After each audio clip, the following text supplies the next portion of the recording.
ব্রাহ্মণবাড়িয়া রামকানা স্কুলের ৯৭ ব্যাচের পক্ষ থেকে পায়েল ও ইয়াসিনকে সম্মাননা। কসবা টিভির ডেস্ক রিপোর্ট, ব্রাহ্মণবাড়িয়া প্রতিনিধি। শিরোনাম নিয়ে সাথে আছি আমি ফারজানা রূপা। কসবা টিভি, হৃদয়ে বাংলা।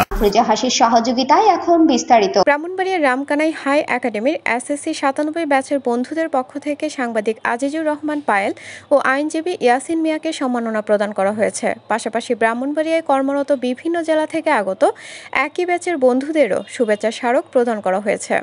শনিবার ৭ ডিসেম্বর সন্ধ্যায় শহরের সিও অফিস সংলগ্ন গ্রিন ফুড কর্নারে এই সম্মাননা প্রদান অনুষ্ঠানের আয়োজন করা হয়। রামকানাই হাই একাডেমির এসএসসি ৯৭ ব্যাচের অ্যাডভোকেট ইয়াসিন মিয়া ব্রাহ্মণবাড়িয়া জেলা জজ কোর্টের অতিরিক্ত পাবলিক প্রসিকিউটর, নারী শিশু ট্রাইব্যুনাল ২ হিসেবে যুক্ত হওয়া এবং সাংবাদিক আজিজুর রহমান পায়েল ব্রাহ্মণবাড়িয়া টেলিভিশন জার্নালিস্ট অ্যাসোসিয়েশনের অর্থ সম্পাদক নির্বাচিত হওয়ায় এই সম্মাননা প্রদানের অনুষ্ঠানের আয়োজন করা হয়।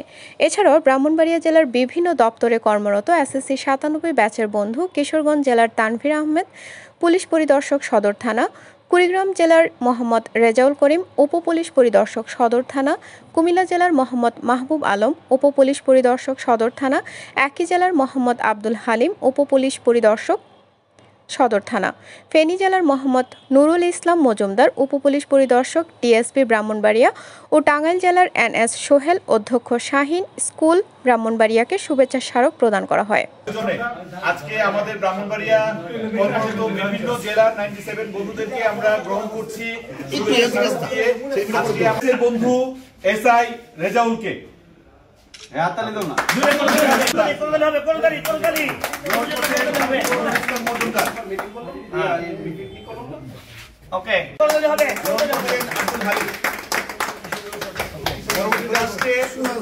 আমাদের টাঙ্গাইল জেলা 97 বন্ধু ব্রাহ্মণবাড়িয়া শাহিন স্কুলের সম্মানিত এস সোহেল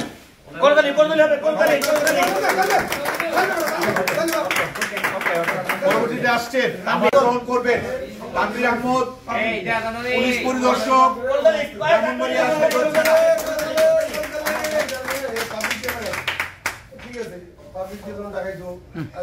সব আইছে সব না কেউ বাদ নাই।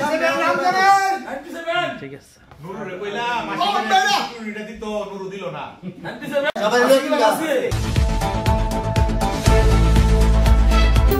কসবা টিভি, হৃদয়ে বাংলা।